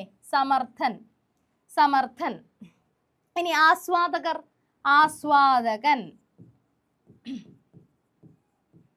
അല്ലെങ്കിൽ ആസ്വാദകയാവാം, അല്ലെങ്കിൽ സമർത്ഥയാകാം, അല്ലെങ്കിൽ മർത്യയാകാം അല്ലെ. അപ്പൊ ഇതിന്റെയൊക്കെ ബഹുവചന രൂപം, ഇതെല്ലാം ബഹുവചന രൂപങ്ങളാണ്. ഭാഗവതർ എന്നുള്ളത് മാത്രമാണ് ബഹുവചനം അല്ലാത്തത്. അത് പൂജക ബഹുവചനമാണ്. പൂജക ബഹുവചനം എന്ന് പറയുന്ന പേരുണ്ടെങ്കിൽ പോലും ആള് ഒറ്റയാണ്, ഒരാളെ സൂചിപ്പിക്കാൻ വേണ്ടിയിട്ടാണ് നമ്മൾ ബഹുവചനത്തിന്റെ പട്ടികയെ അതിനെ പെടുത്തിയിരിക്കുന്നത് മാത്രമേ ഉള്ളൂ വിഭാഗത്തിൽ. ഓക്കെ, അടുത്ത ചോദ്യത്തിലോട്ട് പോയാലോ. Practice makes a man perfect എന്നതിന്റെ ഉചിതമായിട്ടുള്ള മലയാള ശൈലി കണ്ടെത്തുക. വിതച്ചതേ കൊയ്യൂ, നനഞ്ഞിടം കുഴിക്കുക, നിത്യാഭ്യാസി ആനയെടുക്കും, ഉണ്ണിയെ കണ്ടാൽ അറിയാം, ഊരിലെ പഞ്ഞം. വിതച്ചതേ കൊയ്യൂ എന്ന് പറഞ്ഞാൽ എന്താണ്? വിതച്ചതേ കൊയ്യൂ എന്ന് പറയുന്ന പദത്തിന്റെ അല്ലെങ്കിൽ ശൈലിയുടെ അർത്ഥം എന്താണ്? പഴഞ്ചൊല്ലിന്റെ അർത്ഥം എന്താണ്? വിതച്ചതേ കൊയ്യൂ, നമ്മൾ പ്രവർത്തിക്കുന്നത് എന്തോ അതിനുള്ള പ്രതിഫലം മാത്രമേ നമുക്ക് കിട്ടൂ. നമ്മൾ നല്ലതാണ് ചെയ്യുന്നുണ്ടെങ്കിൽ നല്ലത് നമുക്ക് തിരിച്ചു കിട്ടും, അതായത് നമ്മൾ അധ്വാനിച്ചിട്ടുണ്ടെങ്കിൽ നമുക്ക് ജോലി കിട്ടും എന്ന് പറയുന്ന പോലെ. അപ്പൊ അതാണ് വിതച്ചതേ കൊയ്യൂ. Practice makes a man perfect എന്നുള്ളതാണ് നമ്മുടെ ശൈലി എന്ന് പറയുന്നത്. നനഞ്ഞിടം കുഴിക്കുക എന്ന് പറഞ്ഞാൽ എന്താ? നനഞ്ഞിടം കുഴിക്കുക എന്ന് പറഞ്ഞു കഴിഞ്ഞാൽ അവസരം മുതലാക്കുന്നതിനെയാണല്ലേ പറയുന്നത്. നനഞ്ഞിടം കുഴിക്കുക എന്ന് പറഞ്ഞാൽ എന്താണ്? നമുക്ക് പരിചയമുള്ള കാര്യത്തെ തന്നെ വീണ്ടും പ്രയോജനപ്പെടുത്തുക, അല്ലെങ്കിൽ അതിനെ തന്നെ വീണ്ടും ഉപയോഗിക്കുക എന്ന് പറയുന്ന അർത്ഥത്തിൽ നനഞ്ഞിടം കുഴിക്കുക എന്ന് പറയുന്ന ഒരു പ്രയോഗമുണ്ട്. പക്ഷേ ഒരു നെഗറ്റീവ് അർത്ഥത്തിലാണ് നമ്മൾ ശരിക്കും നനഞ്ഞിടം കുഴിക്കുക എന്ന് പറഞ്ഞു കഴിഞ്ഞാൽ. നമുക്ക് ഒരവസരം ഉണ്ടാക്കി തന്നു കഴിഞ്ഞാൽ അവിടെ തന്നെ വീണ്ടും വീണ്ടും നമ്മൾ അതിനെ ഉപയോഗിക്കുക എന്ന് പറയുന്ന ഒരു അർത്ഥത്തിലാണ് ഈ നനഞ്ഞിടം കുഴിക്കാൻ നിൽക്കരുത് എന്ന് പറഞ്ഞിട്ടുണ്ട്. നമ്മൾ ഒരാളൊരു സഹായം ചെയ്തു എന്ന് കരുതിയിട്ട് എല്ലാത്തിനും നമ്മൾ അയാളെ തന്നെ സമീപിക്കുന്നതിനെയാണ് നമ്മൾ നനഞ്ഞിടം കുഴിക്കുക എന്ന് പറയുന്ന രീതിയിൽ ഉപയോഗിക്കാറുണ്ട്. ഇനി നിത്യാഭ്യാസി ആനയെടുക്കും. എന്താണ് നിത്യാഭ്യാസി ആനയെടുക്കും എന്ന് പറയുന്ന അർത്ഥം എന്ന് പറഞ്ഞു കഴിഞ്ഞാൽ നിത്യമായിട്ട് അഭ്യാസം ചെയ്യുന്ന ആള്, പ്രാക്ടീസ് ചെയ്യുന്ന ആള് ആനയെ വരെടുക്കും. അത് കുട്ടിക്കാലം മുതലേ ആന എടുത്ത് ശീലമുള്ള ആൾക്ക് ആ ആന എത്ര വലുതായി കഴിഞ്ഞാലും അതിനെ എടുക്കാനായിട്ട് സാധിക്കും എന്നുള്ളതാണ്. ഇപ്പൊ കുട്ടികളെയൊക്കെ അങ്ങനെയാണല്ലേ, കുട്ടിക്കാലം മുതലേ നമ്മൾ എടുത്ത് ശീലമുള്ളത് കൊണ്ട് തന്നെ കുറച്ചൊരു വെയിറ്റ് കൂടി കഴിഞ്ഞാലും നമുക്കത് എടുക്കാനായിട്ട് പറ്റും, ആ പ്രവൃത്തി തുടർച്ചയായിട്ട് ചെയ്യുവാണെന്നുണ്ടെങ്കിൽ. ആ അർത്ഥത്തിലാണ് നിത്യാഭ്യാസി ആന എടുക്കും എന്ന് പറയുന്നത്. അപ്പൊ practice makes a man, practice എന്ന് പറഞ്ഞാൽ അഭ്യാസം എന്നുള്ള അർത്ഥത്തിലാണ്. നിത്യാഭ്യാസി ആനയെടുക്കും എന്നുള്ളതാണ് ഇവിടെ വരുന്ന ശരിയായിട്ടുള്ള ഉത്തരം. ഇനി ഉണ്ണിയെ കണ്ടാൽ അറിയാം, ഊരിലെ പഞ്ഞം എന്ന് പറയുന്നത് ഒരു വലിയ വിഭാഗത്തെ സൂചിപ്പിക്കാൻ വേണ്ടിയിട്ട് ചെറിയൊരു രീതിയിലൂടെ വലിയ കാര്യത്തെ സൂചിപ്പിക്കാൻ വേണ്ടിയിട്ട് ചെറിയൊരു രീതിയിലൂടെ ഉണ്ണിയെ കണ്ടാൽ അറിയാം ഊരിലെ പഞ്ഞം എന്ന് പറഞ്ഞു കഴിഞ്ഞാൽ ആ വ്യക്തിയിൽ ആ പ്രദേശത്തിന്റെ തന്നെ എല്ലാ സവിശേഷതകളും ഉൾക്കൊണ്ടിട്ടുണ്ട് എന്ന് പറയുന്ന ഒരു അർത്ഥത്തിലാണ് ഉണ്ണിയെ കണ്ടാൽ അറിയാം ഊരിലെ പഞ്ഞം. അല്ലെങ്കിൽ ഒരു പ്രദേശത്തിന്റെയോ അല്ലെങ്കിൽ ഒരു വ്യക്തിയുടെയോ മൊത്തത്തിലുള്ള സ്വഭാവ സവിശേഷത ചെറിയൊരു കാര്യത്തിലൂടെ മനസ്സിലാക്കാൻ സാധിക്കുന്നു എന്നുള്ളതാണ് ഉണ്ണിയെ കണ്ടാൽ അറിയാം ഊരിലെ പഞ്ഞം എന്ന് പറയുന്ന ഒരു പഴഞ്ചൊല്ലിന്റെ അർത്ഥം. അപ്പോൾ practice makes a man perfect, നിത്യാഭ്യാസി ആനയെടുക്കും. അടുത്ത ചോദ്യം നോക്കിയാലോ. ക്ഷോഭിച്ചവൻ എന്നർത്ഥം വരുന്ന പദം. ക്ഷോഭി, ക്ഷുഭി, ക്ഷിപ്രകോപി, ക്ഷുഭിതൻ. ഏതാണ് ക്ഷോഭിച്ചവൻ എന്നർത്ഥം വരുന്ന പദം? അല്ലെ, ക്ഷുഭിതൻ ആണ് ക്ഷോഭിച്ചവൻ. ക്ഷുഭിതൻ. ഇനി ക്ഷിപ്രകോപിയോ? ക്ഷിപ്രം എന്ന് പറഞ്ഞാൽ എന്താ? ക്ഷിപ്രം എന്ന് പറഞ്ഞാൽ പെട്ടെന്ന്. ക്ഷിപ്രം എന്ന് പറഞ്ഞു കഴിഞ്ഞാൽ പെട്ടെന്ന് എന്നുള്ളതാണ് ക്ഷിപ്രം എന്ന് പറയുന്ന പദത്തിന്റെ അർത്ഥം. അപ്പൊ ക്ഷിപ്രകോപി പെട്ടെന്ന് കോപം ഉണ്ടാവുന്ന ആൾ, അതിനെയാണ് നമ്മൾ ക്ഷിപ്രകോപി എന്ന് പറയുന്നത്. അപ്പൊ ക്ഷുഭിതൻ എന്നുള്ളതാണ് ശരിയായിട്ടുള്ള ഉത്തരം. ക്ഷോഭിച്ചവൻ, ക്ഷുഭിതൻ. അടുത്ത ചോദ്യം നോക്കാം. അർത്ഥമനുസരിച്ച് ശരിയായ പദം ഏത്? ശരിയായിട്ടുള്ള പദം ഏത്? തിമിംഗലം, തിമിംഗിലം, തിമിംഗലം, തിമംഗലം. ഏതാണ്? പദശുദ്ധിയുമായിട്ട് ബന്ധപ്പെട്ടുള്ള ഒരു ചോദ്യമാണ്. ഇതിലേതാണ് ശരിയായിട്ടുള്ള പദം എന്നുള്ളതാണ്. ഇവിടെ തിമിംഗിലം എന്നുള്ളതാണ് ശരിയായിട്ടുള്ള ഉത്തരം. തിമി എന്ന് പറഞ്ഞാൽ മത്സ്യം, ഗിലം എന്ന് പറഞ്ഞാൽ വിഴുങ്ങുന്നത്. അപ്പൊ മത്സ്യങ്ങളെ പോലും വിഴുങ്ങുന്നത് എന്നുള്ള അർത്ഥത്തിലാണ് തിമിംഗിലം എന്ന് പറയുന്ന പദം ഉപയോഗിക്കുന്നത്. സാധാരണ നമ്മൾ പറയുന്ന സമയത്തെല്ലാം തിമിംഗലം എന്നോ അല്ലെങ്കിൽ എഴുതുന്ന സമയത്ത് തിമിംഗലം എന്നോ ആണ് നമ്മൾ എഴുതുന്നത്. ശരിയായിട്ടുള്ള പദം എന്ന് പറയുന്നത് തിമിംഗിലം എന്നുള്ളതാണ് ശരിയായിട്ടുള്ള പദം. കിട്ടിയല്ലോ. ഇതുപോലെ തന്നെ പദശുദ്ധിയുമായിട്ട് ബന്ധപ്പെട്ട ഒരുപാട് പദങ്ങൾ ശ്രദ്ധിക്കാനുണ്ട്. ഇപ്പൊ സാധാരണയായിട്ട് എന്താണ് കൈയെഴുത്ത്, കൈപ്പത്തി, അതുപോലെ തന്നെ കൈക്കാശ്. കൈയെഴുത്ത് എന്ന് എഴുതുന്ന സമയത്ത് കൈയെഴുത്ത് കൈ എഴുത്ത് എന്നിങ്ങനെ എഴുതുന്ന ഒരു രീതിയുണ്ട്. ഇത് തെറ്റാണ്. ഈ ഒരു രീതി തെറ്റാണ്. പകരം കൈ എഴുത്ത്, കൈപ്പത്തി, അതുപോലെ തന്നെ കൈ അക്ഷരം, ഇതൊക്കെ ഒന്ന് ശ്രദ്ധിക്കുക. കൈക്കാശ്, കൈരേഖ എന്നൊക്കെ പറയുന്നതെല്ലാം കൈ എന്നുള്ള അർത്ഥത്തിലാണ് ഉപയോഗിക്കേണ്ടത്. കൈ അധികം അക്ഷരമാണ് കൈ അക്ഷരമായിട്ട് മാറുന്നത്. കൈ അധികം എഴുത്താണ് കൈ എഴുത്തായിട്ട് മാറുന്നത്. അപ്പൊ അതൊക്കെ ഒന്ന് ശ്രദ്ധിക്കാം. അതുപോലെ തന്നെ മറ്റു ചില പദങ്ങളാണ് അസ്തിത്വം, അല്ലേ? അസ്തിത്വം എന്ന് എഴുതുന്നത് ഇങ്ങനെയാണ്. അസ്തിത്വം, അസ്തിത്വം നമ്മൾ പറയുന്ന സമയത്തൊക്കെ സായും ധായും കൂടെ ഉപയോഗിച്ചിരിക്കുന്ന ഒരു രീതിയാണ്. ഇത് തെറ്റായിട്ടുള്ള ഒരു രീതിയാണ്. അതുപോലെ തന്നെ മറ്റു ചില പദങ്ങളാണ് തർജ്ജമ. തർജ്ജമ നമ്മളെപ്പോഴും തർജിമ എന്നാണ് പറയുന്നത്. തർജിമ, ട്രാൻസ്ലേഷൻ എന്നുള്ള അർത്ഥത്തില് തർജിമ എന്നാണ് പറയുന്നത്. തർജമ എന്നുള്ളതാണ് ശരിയായിട്ടുള്ള ഉത്തരം. ശരിയായിട്ടുള്ള എഴുത്തെന്ന് പറയുന്നത് തർജമ എന്നുള്ളതാണ്. അതുപോലെ തന്നെ അഷ്ടമുഷ്ടി. അഷ്ടമുഷ്ടി, അഷ്ടമുഷ്ടി എന്നെഴുതുന്നത് ഈ ഒരു രീതിയിലാണ്. അതുപോലെ തന്നെ ഘടകവിരുദ്ധം. ഘടകവിരുദ്ധം എന്നാണ് നമ്മൾ എപ്പോഴും പറയുന്നത്. ഘടകവിരുദ്ധമാണ് കേട്ടോ. ഘടകവിരുദ്ധം, ഘടകവിരുദ്ധം എന്നുള്ളതാണ്. ഘടകവിരുദ്ധം എന്നുള്ളതാണ് ശരിയായിട്ടുള്ള പദം. അതുപോലെ തന്നെ തെറ്റിക്കുന്ന മറ്റൊരു പദമാണ് കർക്കടകം. നമ്മൾ കർക്കിടകം, കർക്കിടകം ഒരു മാസത്തിന്റെ പേരാണ്. കർക്കിടകം എന്നാണ് പറയുന്നത്. ശരിയായിട്ടുള്ള പദം എന്ന് പറയുന്നത് കർക്കടകം, കർക്കടകം എന്നുള്ളതാണ്. കർക്കടകം. അതുപോലെ തന്നെ അവധൂതൻ എന്ന് നമ്മൾ പറയാറുണ്ട്. അവധൂതൻ, അവധൂതൻ, അവധൂതൻ. നമ്മളെപ്പോഴും അവധൂതൻ എന്നാണ് സാധാരണയായിട്ട് ഉപയോഗിക്കാറുള്ളത്. അവധൂതൻ എന്നുള്ളതാണ് ശരിയായിട്ടുള്ള പദം. അതുപോലെ തന്നെ മറ്റൊരു പദമാണ് ഭഗവത്ഗീത. ഭഗവത്ഗീത, ഭഗവത്ഗീത, ഭഗവത്ഗീത എന്നുള്ളതാണ് ശരിയായിട്ടുള്ള ഉത്തരം. ശരിയായിട്ടുള്ള പദം എന്ന് പറയുന്നത് ഭഗവത്ഗീതയാണ്. ഭഗവത്ഗീതയാണ്. അപ്പൊ ഇത്തരത്തിലുള്ള പദങ്ങളും കൂടെ ഒന്ന് ഓർത്തു വെച്ചേക്കാം. അടുത്ത ചോദ്യത്തിലോട്ട് പോയാലോ? സംസ്കൃതമധു എന്നതിലെ സംസ്കൃത ശബ്ദത്തിന്റെ വിപരീതം ഏതെന്നുള്ളതാണ്.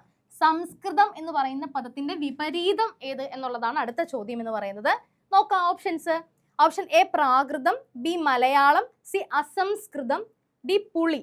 നമ്മൾ സാധാരണ ഈ സംസ്കൃതവും പ്രാകൃതവും തമ്മിൽ നമുക്ക് തിരിഞ്ഞു പോകാൻ ചെറുതായിട്ടുള്ള ഒരു വഴിയുണ്ട്. എന്താണെന്ന് വെച്ച് കഴിഞ്ഞാൽ സംസ്കൃതവും പ്രാകൃതം എന്ന് പറയുന്നത് നമ്മുടെ പ്രാചീന ഭാരതത്തിൽ ശക്തമായിട്ട് നിലനിന്നിരുന്ന രണ്ട് ഭാഷാ രീതികളാണ്.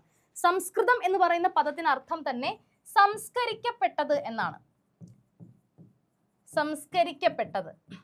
പ്രാകൃതം എന്ന് പറഞ്ഞു കഴിഞ്ഞാൽ പ്രകൃതിയോട് ചേർന്ന് നിൽക്കുന്നത്, അല്ലെങ്കിൽ പ്രകൃതിയോട് ഇണങ്ങി നിൽക്കുന്നത് എന്നുള്ള അർത്ഥത്തിലാണ്. അതാണ് പ്രാകൃതം എന്നതുകൊണ്ട് ഉദ്ദേശിക്കുന്നത്. അതായത് സംസ്കൃതം എന്ന് പറയുമ്പോൾ പ്രൗഢമായിട്ടുള്ളൊരു ഭാഷയും, അതുപോലെ തന്നെ പ്രാകൃതം എന്ന് പറയുന്നത് സാധാരണ ജനങ്ങൾ സംസാരിക്കുന്ന, സാധാരണ പ്രകൃതിയോട് ഇണങ്ങി നിൽക്കുന്ന ഭാഷ എന്നുള്ള രീതിക്കാണ് സംസ്കൃതം പ്രാകൃതം എന്ന് പറയുന്ന പദം വരുന്നത്. പക്ഷെ സംസ്കൃതം എന്ന് പറയുന്ന പദത്തിന്റെ വിപരീതം എന്ന് പറയുന്നത് അസംസ്കൃതം എന്നുള്ളതാണ്. സംസ്കരിക്കപ്പെട്ടത് ആണ് സംസ്കൃതം, സംസ്കരിക്കപ്പെടാത്തത് എന്നുള്ള അർത്ഥത്തിലാണ് അസംസ്കൃതം. അപ്പൊ സംസ്കൃതം, അസംസ്കൃതം, അതാണ് ശരിയായിട്ടുള്ള വിപരീത പദം എന്ന് പറയുന്നത്. കിട്ടിയല്ലോ? അടുത്ത ചോദ്യം നോക്കിയാലോ? തന്നിരിക്കുന്ന വിപരീത പദങ്ങളിൽ തെറ്റായ ജോഡി ഏത് എന്നുള്ളതാണ് ചോദ്യം. പ്രയാസം ആയാസം, പ്രഭാതം പ്രദോഷം, അപേക്ഷ ഉപേക്ഷ, നിർജീവം സജീവം. ഇതിലേത് ജോഡിയാണ് തെറ്റായ ജോഡി? പ്രഭാതം പ്രദോഷം ശരി തന്നെയാണ്. പ്രദോഷം എന്ന് പറഞ്ഞാൽ സന്ധ്യ എന്നുള്ള അർത്ഥത്തിലാണ്. അപേക്ഷ ഉപേക്ഷ, നിർജീവം സജീവം. ഇനി പ്രയാസം ആയാസം, പ്രയാസപ്പെട്ടത് ആയാസപ്പെട്ടത്, ഈ രണ്ടിന്റെയും അർത്ഥം എന്ന് പറയുന്നത് ഒന്ന് തന്നെയാണ്. അപ്പം ഈ ഒരു ജോഡിയാണ് തെറ്റായിട്ടുള്ള ജോഡി. ഇവിടെ ആയാസം എന്നുള്ളതിന്റെ വിപരീതമായിട്ട് നമുക്ക് അനായാസം, ആയാസരഹിതമായിട്ട്, ആയാസമില്ലാതെ. പ്രയാസം എന്നുള്ളതിനെ നമുക്ക് എളുപ്പം എന്ന് പറയുന്ന ഒരു വിപരീതം എന്ന് പറയുന്നത് പറയാം. ഇപ്പൊ നമുക്കറിയാം എല്ലാ പദങ്ങൾക്കും വിപരീത പദങ്ങൾ നമുക്ക് കൃത്യമായിട്ട് പറയാനില്ല. ആ ഒരു ശബ്ദത്തിനോട് ചേർന്ന അർത്ഥത്തിൽ വിപരീതമായ പദങ്ങളെയാണ് നമ്മൾ വിപരീത പദങ്ങളായിട്ട് പറയുന്നത്. പ്രയാസത്തിന് വിപരീതമായിട്ട് നമുക്ക് എളുപ്പം എന്ന് പറയാം. പ്രയാസം, എളുപ്പം എന്ന് പറയുന്ന ഒരു വിപരീതം വേണമെങ്കിൽ അത് കൃത്യമായിട്ടുള്ളൊരു വിപരീതമാവണമെന്നില്ല, പക്ഷെ അങ്ങനെ പറയാം. കാരണം ശബ്ദത്തിലും പ്രയാസവുമായിട്ട് ബന്ധപ്പെട്ട് ചേർന്ന് നിൽക്കുന്നതിനെയാണ് നമ്മൾ വിപരീത പദങ്ങളിൽ ഉൾപ്പെടുത്തുന്നത്. അപ്പൊ അത് കിട്ടിയല്ലോ. പ്രഭാതം, പ്രദോഷം, അപേക്ഷ, ഉപേക്ഷ, നിർജീവം, സജീവം എന്നിവയൊക്കെ ഉള്ളതാണ് വിപരീത പദങ്ങൾ. അടുത്ത ചോദ്യം നോക്കാം. കൊട്ടിയം എന്ന് പറയുന്ന പദത്തിന്റെ അർത്ഥം ഏത്? ഇത് മുന്നേ ചോദിച്ചിട്ടുള്ള ഒരു ചോദ്യമാണേ. കൊട്ടിയം എന്ന പദത്തിന്റെ അർത്ഥം എന്ത് എന്നുള്ളതാണ് ചോദ്യം. വിസ്താരം, കാരണം, കാള, പാത്രം. ഇതിലേതാണ് കൊട്ടിയം എന്ന് പറയുന്നത്? കൊല്ലം ജില്ലയിലെ ഒരു പ്രധാനപ്പെട്ട സ്ഥലത്തിന്റെ പേരാണ് കൊട്ടിയം. അത് അറിയാമോ? അപ്പൊ അതുകൂടാതെ തന്നെ കൊട്ടിയം എന്ന് പറയുന്ന പദത്തിന് കാള എന്ന് പറയുന്ന ഒരു അർത്ഥം കൂടി ഉണ്ട്. കാള എന്ന് പറയുന്ന അർത്ഥം കൂടി കൊട്ടിയം എന്ന് പറയുന്ന പദത്തിന് ഉണ്ട്. ഇത് കൂടാതെ തന്നെ ഋഷഭം അല്ലേ, നമ്മൾ പണ്ട് ഋ എന്ന് പറയുന്ന ഈ ഒരു അക്ഷരത്തെ പഠിക്കാൻ വേണ്ടിയിട്ട് നമ്മുടെ ബാലപാഠത്തിലൊക്കെ ഉള്ളൊരു വാക്കായിരുന്നു ഋഷഭം അല്ലെ. ഋഷഭം എന്ന് പറഞ്ഞു കഴിഞ്ഞാൽ കാള എന്നാണ് അർത്ഥം. ഇത് കൂടാതെ തന്നെ വൃഷഭം, അതുപോലെ തന്നെ ഉക്ഷം, അതുപോലെ തന്നെ എരുത്, സൗരഭേയം, ഇതൊക്കെ തന്നെയും കാള എന്ന് പറയുന്ന പദത്തിന്റെ പര്യായങ്ങളായിട്ട് വരുന്ന പദങ്ങളാണ്. ഇത് കൂടാതെ തന്നെ കൊട്ടിയം എന്ന് പറയുന്ന ഒരു പര്യായ പദം കൂടി കാള എന്ന് പറയുന്ന പദത്തിന് ഉണ്ട്. കിട്ടിയല്ലോ. അടുത്ത ചോദ്യം നോക്കാം. ശരിയായ വാക്യം ഏത് എന്നുള്ളതാണ്. മനുഷ്യന് ഒഴിച്ചുകൂടാൻ കഴിയാത്തതും അത്യന്താപേക്ഷിതവുമായ ആവശ്യ ഘടകങ്ങളാണ് വായുവും ജലവും. ബി, അമ്മയോ അല്ലെങ്കിൽ അച്ഛനോ ആണ് എന്നെ പാട്ടുപാടി ഉറക്കുന്നത്. സി, ഭാര്യയെ അയാൾ സദാ എപ്പോഴും വഴക്കു പറയുമായിരുന്നു. അതിഥികളെ ഹാർദമായി സ്വാഗതം ചെയ്തു. ഇതിൽ പെട്ടെന്ന് തന്നെ നമുക്ക് കിട്ടും. ഓരോന്ന് നോക്കാം. മനുഷ്യന് ഒഴിച്ചുകൂടാൻ കഴിയാത്തതും അത്യന്താപേക്ഷിതവുമായിട്ടുള്ള അവശ്യ ഘടകങ്ങൾ. അത്യന്താപേക്ഷിതം എന്ന് പറയുന്നത് ഒഴിച്ചുകൂടാനാവാത്തതിനെയാണ് നമ്മൾ അത്യന്താപേക്ഷിതം എന്ന് പറയുന്നത്. വീണ്ടും ഒരു അത്യന്താപേക്ഷിതം അല്ലെങ്കിൽ ഒഴിച്ചുകൂടാൻ കഴിയാത്തതെന്ന് വേണ്ട. മനുഷ്യന് അത്യന്താപേക്ഷിതമായ അവശ്യ ഘടകങ്ങളാണ് വായുവും ജലവും. അത്യന്താപേക്ഷിതവും വീണ്ടും അവശ്യ ഘടകങ്ങളും എന്നുള്ളത് വേണ്ട.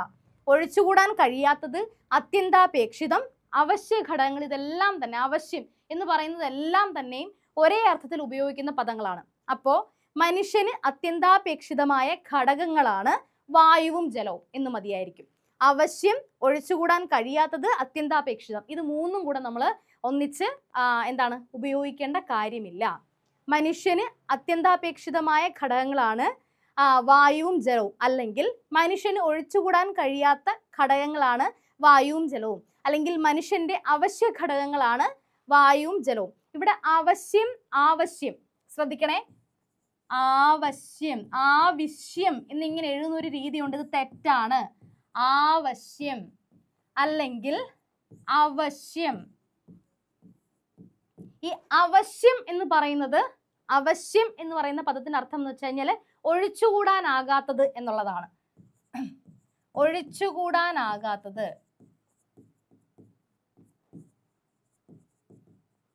ആവശ്യം എന്ന് പറഞ്ഞാൽ എനിക്കിത് ആവശ്യമുണ്ട് എന്ന് പറഞ്ഞാൽ എനിക്കിത് വേണം എന്നാണ്. അപ്പം ആവശ്യം എന്ന് പറയുന്ന പദത്തിനർത്ഥം വേണ്ടത്.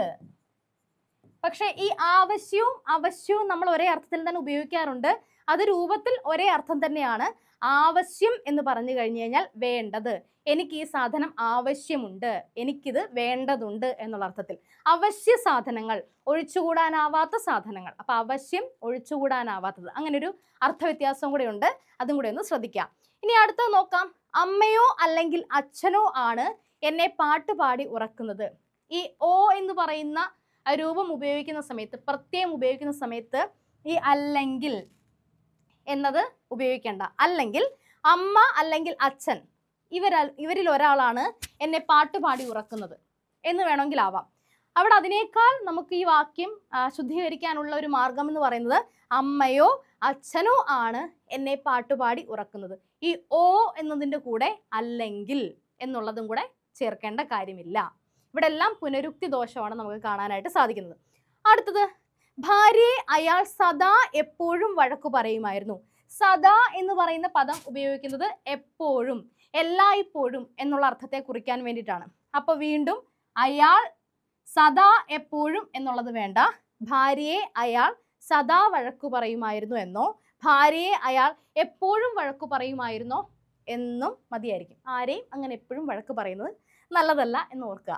ഓക്കെ, അടുത്തത് എന്താണ്? അതിഥികളെ ഹാർദമായി സ്വാഗതം ചെയ്തു. ഹാർദം, ഹാർദം എന്നുള്ള പദമാണ് ശരിയായ പദം.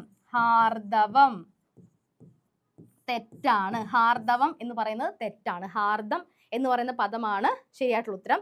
അതുപോലെ തന്നെ അതിഥി, അതിഥി എന്ന് എഴുതേണ്ടത് ഇങ്ങനെയാണ്. ഇപ്പോൾ ഒരുപാട് പരീക്ഷകളിൽ അതിഥി ചോദിച്ചിട്ടുണ്ട്. എപ്പോഴും തെറ്റിച്ച് അതിഥി. നമ്മൾ പറയുന്ന സമയത്ത് പോലും അതിഥി എന്ന് പറയാനുള്ളൊരു ശീലം നമുക്ക് വരാറുണ്ട്. ഇത് തെറ്റാണ്. സാധാരണ തത്തയുടെ തായാണ് ആദ്യം, അതിനുശേഷമാണ് രഥത്തിന്റെ ധാ വരുന്നത്. അപ്പൊ ഇവിടെ ശരിയായിട്ടുള്ള വാക്യം എന്ന് പറയുന്നത് ഓപ്ഷൻ ഡി ആണ്. കിട്ടിയല്ലോ. അടുത്ത ചോദ്യം നോക്കിയാലോ. കലാധരൻ എന്നതിന് സമാന പദം അല്ലാത്തത് ഏത്? സമാന പദം അല്ലാത്തത് ഏതാണെന്നുള്ളതാണ്. രവി, വിധു, മൃഗാങ്കൻ, നിശാധിപതി. ഇതില് കലാധരൻ എന്നതിന്റെ സമാന പദം അല്ലാത്തത്. അപ്പൊ നമ്മൾ കലാധരൻ എന്ന് പറഞ്ഞാൽ ആരാണെന്ന് അറിയണം. കലാധരൻ എന്ന് പറഞ്ഞു കഴിഞ്ഞാൽ കലാധരൻ ചന്ദ്രനാണ് കേട്ടോ. കലാധരൻ എന്ന് പറഞ്ഞു കഴിഞ്ഞാൽ ചന്ദ്രനാണ്. ചന്ദ്രൻ, കലാധരൻ ചന്ദ്രനാണ്. ഇനി ചന്ദ്രന്റെ പര്യായങ്ങൾ ഏതൊക്കെയാണ്? രവി ചന്ദ്രന്റെ പര്യായമാണോ? അല്ല. രവി എന്ന് പറയുന്നത് സൂര്യന്റെ പര്യായമാണ്, അല്ലെങ്കിൽ സൂര്യന്റെ സമാന പദമാണ് രവി. വിധു എന്ന് പറയുന്നത് കലാധരന്റെ അല്ലെങ്കിൽ ചന്ദ്രന്റെ പര്യായമാണ്. മൃഗാങ്കനും അതെ. നിശാധിപതി, നിശയുടെ അധിപൻ എന്നുള്ള അർത്ഥത്തിൽ. നിശ എന്ന് പറഞ്ഞാൽ രാത്രിയുടെ അധിപൻ എന്നുള്ള അർത്ഥത്തിൽ. ഇവിടെയാണ് നമ്മൾ ഈ പര്യായ പദവും സമാന പദവും തമ്മിലുള്ള ഒരു വ്യത്യാസം എന്ന് പറയുന്നത്. അതായത് പകരം ഉപയോഗിക്കുന്ന പദമാണ് പര്യായ പദം, പക്ഷെ സമാന പദം എന്ന് പറയുമ്പോൾ സമാന അർത്ഥത്തിൽ ഉപയോഗിക്കുന്ന പദം. ഇവിടെ മൃഗാങ്കൻ എന്ന് പറയുന്ന ഒരു സമാന പദം നമ്മുടെ ചന്ദ്രന് വരാനുള്ള കാര്യം, മൃഗം എന്ന് പറഞ്ഞു കഴിഞ്ഞാൽ സംസ്കൃതത്തിൽ മാനം എന്നുള്ള പദത്തിന്റെ അർത്ഥമാണ്. മൃഗം എന്ന് പറഞ്ഞാൽ മാനെന്നാണ്. അപ്പം മൃഗത്തിന്റെ അംഗമുള്ളവൻ എന്ന് പറയുന്ന അർത്ഥത്തിൽ, മൃഗാങ്കൻ എന്നുള്ള അർത്ഥത്തിൽ നമ്മൾ ചന്ദ്രനെ ഉപയോഗിക്കും. കാര്യം ചന്ദ്രന്റെ രൂപത്തിനുള്ളിൽ മാനിന്റെ ഒരു രൂപം ഉണ്ടെന്നുള്ളൊരു വിശ്വാസവും അതുപോലെയുള്ളൊരു സങ്കല്പവും ഒക്കെ ഉണ്ട്. അപ്പൊ അതിനനുസരിച്ചാണ് മൃഗാങ്കൻ എന്ന് പറയുന്ന ഒരു സമാന പദം ആർക്ക് വന്നത്? ചന്ദ്രന് വന്നത്. നിശാധിപതിയും അതുപോലെ നിശയുടെ അധിപൻ എന്നുള്ള അർത്ഥത്തിൽ. അവിടെയാണ് ഈ സമാന പദം എന്ന് പറയുന്ന ഒരു പദത്തിന്റെ പ്രസക്തി എന്ന് പറയുന്നത്. അതായത് ചന്ദ്രൻ എന്ന് പറയുന്നത് അവിടെ എവിടെ നിൽക്കുന്നു, അതിന്റെ രൂപം എങ്ങനെയാണ്, അതിന്റെ പ്രത്യേകതകൾ എന്തൊക്കെയാണ് എന്നതിനെയൊക്കെ ആസ്പദമാക്കിയിട്ട് ആ ഒരു സമാനത വെച്ചിട്ടുള്ള പേരുകളെല്ലാം തന്നെയും നമുക്ക് സമാന പദം എന്ന് പറയുന്ന പരിധിയിൽ പെടുത്താം. പക്ഷെ അത് തന്നെ നമുക്ക് പകരം പദമായിട്ടും ഉപയോഗിക്കാം. അപ്പോൾ ഈ സമാന പദം പര്യായ പദം എന്ന് പറയുന്നതിൻ്റെ ഒരു വ്യത്യാസം, ഈ സമാന പദം എങ്ങനെ വരുന്നു എന്നുള്ളതിൻ്റെ ഒരു വ്യത്യാസത്തെ പറ്റി പറയാൻ വേണ്ടിയിട്ട് പറഞ്ഞതാണ്. അത്തരത്തിൽ വരുന്നൊരു ചോദ്യമാണിത്. അപ്പം മൃഗാങ്കൻ, നിശാധിപതി, വിധു, കലാധരൻ എന്നിവയൊക്കെ തന്നെയും എന്താണ്? ചന്ദ്രന്റെ പര്യായങ്ങളാണ്. വേറെ ഏതൊക്കെയാണ് ചന്ദ്രന്റെ പര്യായങ്ങൾ? നിശാധിപതിയോട് കൂടി ഓർത്തു വെക്കാൻ പറ്റുന്ന മറ്റൊന്നാണ് നിശാനാഥൻ. നിശാനാഥൻ, നിശയുടെ നാഥൻ എന്നുള്ള അർത്ഥത്തിൽ. പിന്നെ അതുകൂടാതെ തന്നെ ഇന്ദു, അതുപോലെ തന്നെ മതി, പനിമതി. പനിമതി കേട്ടോ, ഇത് ശ്രദ്ധിക്കണേ. പനിമതി എന്ന് പറഞ്ഞാലും ചന്ദ്രൻ തന്നെയാണ്. പനിമതി മുഖി ബാലേ എന്ന് ഉള്ളത് ഓർത്താൽ മതി. ആ ചന്ദ്രനെ പോലെ മുഖമുള്ളവളെ എന്നുള്ള അർത്ഥത്തിലാണ്. അപ്പം നിശാനാഥൻ, ഇന്ദു, മതി, പനിമതി, അതുപോലെ തന്നെ ശശി, ശശാങ്കൻ. വേറെ എന്തൊക്കെയാണ്? കലാനിധി, അതുപോലെ തന്നെ സോമൻ, അതുപോലെ തന്നെ തിങ്കൾ. ഇവയെല്ലാം തന്നെയും ചന്ദ്രൻ എന്ന് പറയുന്ന പദത്തിന്റെ സമാനാർത്ഥത്തിൽ ഉപയോഗിക്കാൻ സാധിക്കുന്ന പദങ്ങളാണ് എന്ന് കാണാം. അങ്ങനെയാണെങ്കിൽ രവി ആരാണ്?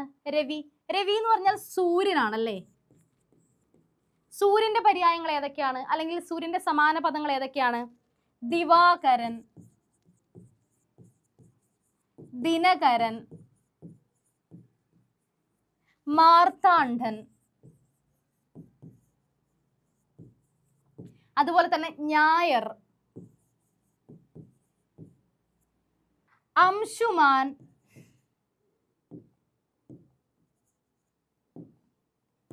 അംശുമാൻ, അതുപോലെ തന്നെ പ്രഭാകരൻ, ഭാസ്കരൻ, ഇവയെല്ലാം തന്നെയും ഏതിൻ്റെ നമ്മുടെ സൂര്യന്റെ പര്യായങ്ങളായിട്ടോ സമാന പദങ്ങളായിട്ടോ പറയാൻ സാധിക്കുന്ന പദങ്ങളാണ്. കിട്ടിയല്ലോ? ഇത്തരം കാര്യങ്ങളൊക്കെ ഒന്ന് ഓർത്തിരിക്കുക. അടുത്ത ചോദ്യം നോക്കാം. താഴെ കൊടുത്തിരിക്കുന്നവയിൽ കുതിര എന്ന അർത്ഥം വരാത്ത പദം ഏത്? കുതിര എന്ന അർത്ഥം വരാത്ത പദം ഏത്? അർവാവ്, കിങ്കിരം, അശ്മകം, സപ്തി. ഇതിലേതാണ് കുതിര എന്ന് പറയുന്ന അർത്ഥം വരാത്ത പദം? ഇവിടെ അർവാവ് എന്ന് പറയുന്നത് കുതിരയുടെ ഒരു സമാന പദമാണ്.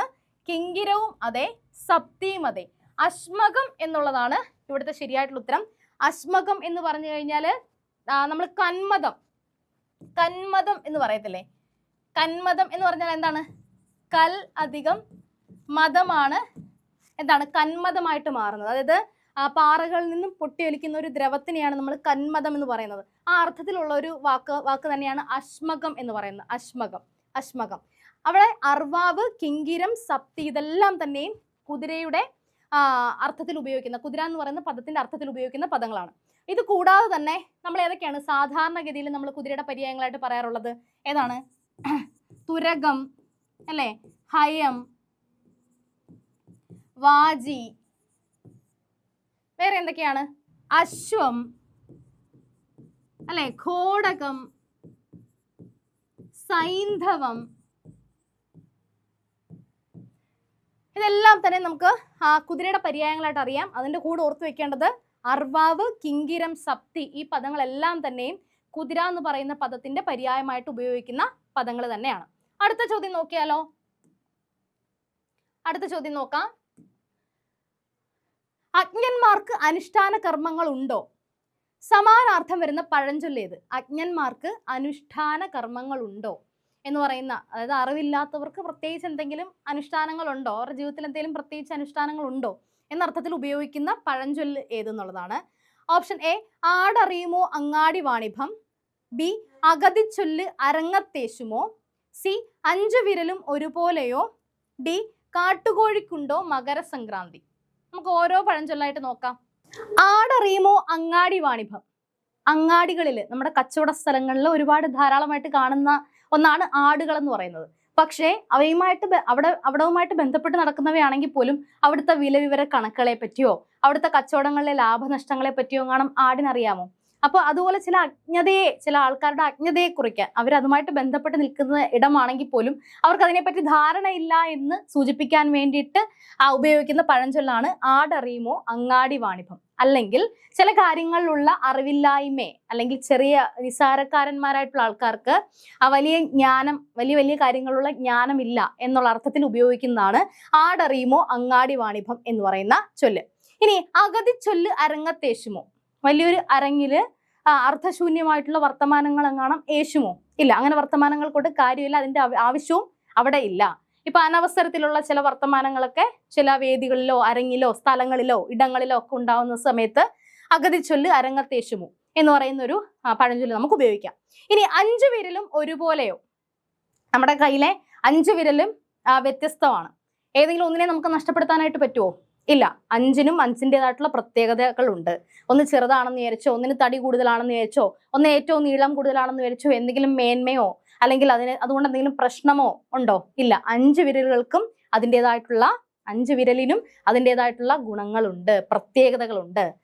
ഇനി കാട്ടുകോഴിക്കുണ്ടോ മകരസംക്രാന്തി. മകരസംക്രാന്തി എന്ന് പറയുന്ന ഒരു ആഘോഷമാണ്. പക്ഷെ കാട്ടുകോഴിക്ക് ഇതിനെപ്പറ്റിയുള്ള വല്ല ധാരണയുണ്ടോ? മകരസംക്രാന്തി എന്ന് പറയുന്നത് അനുഷ്ഠാനവുമായിട്ട് ബന്ധപ്പെട്ട ഒന്നാണ്. അപ്പോ കാട്ടുകോഴിക്ക് അതുമായിട്ട് വല്ല ബന്ധമുണ്ടോ?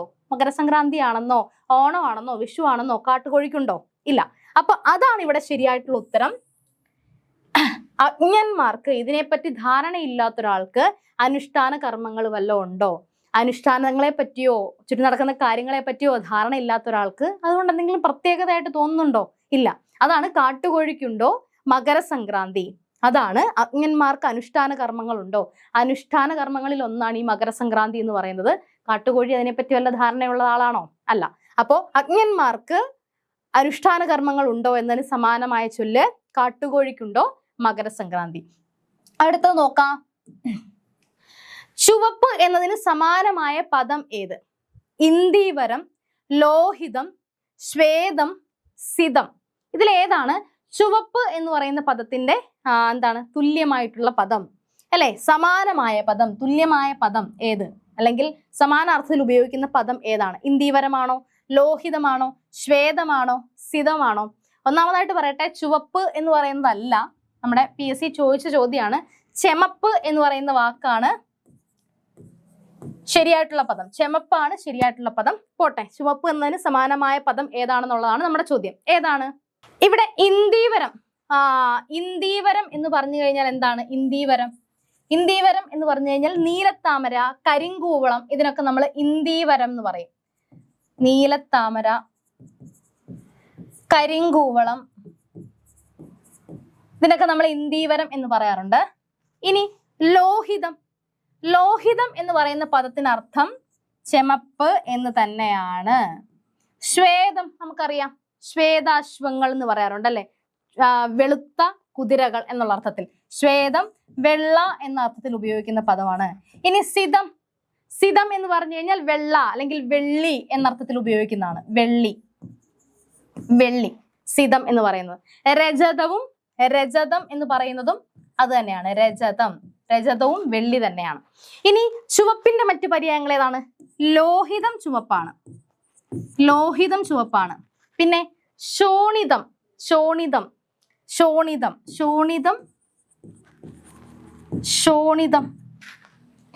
എന്ന് പറയുന്ന പദത്തിന് അർത്ഥം എന്താണ്? ശോണിതം എന്ന് പറഞ്ഞു കഴിഞ്ഞാൽ രക്തം എന്നാണ് അർത്ഥം കേട്ടോ. ശോണിതം എന്ന് പറഞ്ഞു കഴിഞ്ഞാൽ രക്തം എന്നാണ്. ശോണം ആണ് ചുവപ്പ്. അപ്പം ലോഹിതം, ശോണം. അടുത്ത എന്താണ് ചുവപ്പിന്റെ മറ്റൊരു പര്യായം? അരുണം അല്ലെ? അരുണം. അതുപോലെ തന്നെ താമ്രം. ഇതെല്ലാം തന്നെ ചുവപ്പിന്റെ പര്യായങ്ങളാണ്. ലോഹിതം, ശോണം, അരുണം, താമ്രം, ഇതൊക്കെ തന്നെ ചുമപ്പിന്റെ അല്ലെങ്കിൽ ചെമപ്പിന്റെ പര്യായങ്ങളാണ്. കിട്ടിയല്ലോ? അടുത്തത് നോക്കിയാലോ? അടുത്ത ചോദ്യം ഉറുമ്പിന്റെ പര്യായമല്ലാത്തത്. നമ്മുടെ അവസാനത്തെ ചോദ്യമാണ്. ഉറുമ്പിന്റെ പര്യായമല്ലാത്തത്. വമ്രി, വൽമി, മക്ഷിക, പിപീലിക. ഇതിലേതാണ് ഉറുമ്പിന്റെ പര്യായമല്ലാത്തത്? ഏതാണ്? മക്ഷിക എന്നുള്ളതാണ് ഉറുമ്പിന്റെ പര്യായമല്ലാത്തത്. മക്ഷിക എന്ന് പറഞ്ഞു കഴിഞ്ഞാൽ ഈച്ച, തേനീച്ച എന്നൊക്കെ അർത്ഥമുണ്ട്. മക്ഷി എന്ന് പറഞ്ഞാലും ഇത് തന്നെയാണ്. മക്ഷിക എന്നൊക്കെ പറഞ്ഞു കഴിഞ്ഞാൽ ഈച്ച എന്നാണ് അർത്ഥം. വമ്രി, വൽമി, പിപീലിക ഇവയെല്ലാം തന്നെ എന്താണ്? ഉറുമ്പിന്റെ പര്യായങ്ങളാണ്. ഉറുമ്പ് എന്ന് പറയുന്ന പദത്തിന്റെ പര്യായങ്ങളാണെന്ന് ഓർത്തിരിക്കുക. 20 ചോദ്യങ്ങൾ അടങ്ങിയിട്ടുള്ള ഒരു സെക്ഷൻ ആയിരുന്നു നമ്മൾ ഇന്ന് പങ്കുവച്ചിട്ടുണ്ടായിരുന്നത്. അത് എല്ലാവർക്കും പ്രയോജനപ്പെട്ടു എന്ന് കരുതുന്നു. ഏറ്റവും നല്ല രീതിയിൽ നിങ്ങൾക്ക് പരീക്ഷ എഴുതാൻ സാധിക്കട്ടെ എന്ന് ആശംസിക്കുന്നു. അതിനോടൊപ്പം തന്നെ പറയാനുള്ള 1-2 കാര്യങ്ങൾ എന്ന് പറയുന്നത്, അപ്പോൾ ഒന്നാമതായിട്ട് പറയാനുള്ളത് നമ്മുടെ ഈ കോഴ്സുകളെ പറ്റിയായിരുന്നു. ഇനി രണ്ടാമത്തെ കാര്യമാണ് ഏറ്റവും പ്രധാനപ്പെട്ട കാര്യം. ഇപ്പൊ എന്നെ കണ്ടുകൊണ്ടിരിക്കുന്ന നിങ്ങൾ പല ആപ്പുകളിൽ ജോയിൻ ചെയ്തിട്ടുള്ളവരായിരിക്കും, അല്ലെങ്കിൽ സെന്ററുകളിൽ പോയി പഠിക്കുന്നവരായിരിക്കും, അല്ലെങ്കിൽ സ്വന്തമായിട്ട് പരീക്ഷയ്ക്ക് വേണ്ടി തയ്യാറെടുക്കുന്നവരായാലും എന്തായാലും നമ്മുടെ ചലഞ്ചർ ആപ്പ് എന്ന് പറയുന്നത് ഏറ്റവും യൂസർ ഫ്രണ്ട്ലി ആയിട്ടുള്ള ഒരു ആപ്ലിക്കേഷൻ ആണ്. നിങ്ങൾക്ക് ഈസി ആയിട്ട് ഉപയോഗിക്കുക എന്നുള്ളത് മാത്രമല്ല, ഏറ്റവും നല്ല രീതിയിൽ, അതായത് പരീക്ഷകളായിക്കൊള്ളട്ടെ, ഗൈഡൻസ് ആയിക്കൊള്ളട്ടെ, വീഡിയോ ക്ലാസ്സസ് ആയിക്കൊള്ളട്ടെ, ലൈവ് സെക്ഷൻസ് ആയിക്കൊള്ളട്ടെ, അല്ലെങ്കിൽ നോട്ടുകളായിക്കൊള്ളട്ടെ, അല്ലെങ്കിൽ നിങ്ങൾ വീണ്ടും വർക്കൗട്ട് ചെയ്യാനുള്ള നിങ്ങളുടെ എക്സാമുകളായിക്കൊള്ളട്ടെ, അങ്ങനെ തുടങ്ങി എല്ലാ ഫെസിലിറ്റിയും ഉള്ള ഏറ്റവും പ്രയോജനപ്രദമാകുന്ന ഒരു ആപ്ലിക്കേഷനാണ് നമ്മുടെ ചലഞ്ചർ ആപ്പ് എന്ന് പറയുന്നത്. അപ്പോൾ ആർക്കെങ്കിലും അക്കാര്യത്തിൽ സംശയം ഉണ്ടെന്നുണ്ടെങ്കിൽ നമ്മുടെ ചലഞ്ചർ ആപ്പ് ഒന്ന് ഡൗൺലോഡ് ചെയ്തിട്ട് ഒന്ന് ട്രയലായിട്ട് ഉപയോഗിച്ച് നോക്കുക. ഉപയോഗിച്ച് ഇഷ്ടപ്പെട്ടാൽ മാത്രം നമ്മുടെ ചലഞ്ചർ ആപ്പിലേക്ക് വരിക. തീർച്ചയായിട്ടും നിങ്ങൾക്കത് പ്രയോജനപ്രദമാകുമെന്ന് കരുതുന്നു. അപ്പോൾ മറ്റ് ആപ്പുകളിലോ അല്ലെങ്കിൽ സ്ഥാപനങ്ങളിലോ ഒക്കെ പഠിക്കുന്നവരാണെങ്കിൽ തന്നെയും ഇതൊന്ന് ട്രൈ ചെയ്ത് നോക്കുക. കാരണം നിങ്ങൾക്ക് ഏറ്റവും പ്രയോജനപ്രദമാകുന്ന ഒരു സെഷൻ നമുക്ക് തരാൻ പറ്റും എന്നുള്ള ഉറപ്പോടു കൂടിയാണ് നമ്മൾ ഇതിനെപ്പറ്റി സംസാരിക്കുന്നത്. കൂടുതലായിട്ടൊന്നും ചെയ്യേണ്ട, താഴെ കമന്റ് ബോക്സിൽ ഒരു ലിങ്ക് പിൻ ചെയ്തിട്ടുണ്ടായിരിക്കും. അതിൽ കയറി രജിസ്റ്റർ ചെയ്തിട്ട് നമുക്ക് ഈസിലി ഞങ്ങളുടെ അടുത്തേക്ക് എത്താവുന്നതാണ്. അതുപോലെ തന്നെ താഴെ ഒരു നമ്പർ സ്ക്രോൾ ചെയ്ത് പോകുന്നുണ്ടായിരിക്കും. അപ്പോൾ ആ നമ്പറിലും കോൺടാക്ട് ചെയ്ത് നമ്മുടെ കോഴ്സുകളിലേക്ക് ജോയിൻ ചെയ്യാവുന്നതാണ്. അല്ലെങ്കിൽ കൂടുതൽ വിവരങ്ങൾ, ഫീസ് സ്ട്രക്ചർ അതിനെപ്പറ്റിയൊക്കെ കൂടുതൽ മനസ്സിലാക്കാവുന്നതാണ്. അപ്പോൾ ഏറ്റവും നല്ല രീതിയിൽ ഫയർമാൻ പരീക്ഷ എഴുതി അടുത്ത ലിസ്റ്റിൽ ഉണ്ടാവുന്ന തരത്തിലേക്ക് അത് എത്തിച്ചേരട്ടെ എന്ന് ആശംസിച്ചുകൊണ്ട് മറ്റൊരു ദിവസം കാണാമെന്ന് പ്രതീക്ഷിക്കുന്നു. നന്ദി.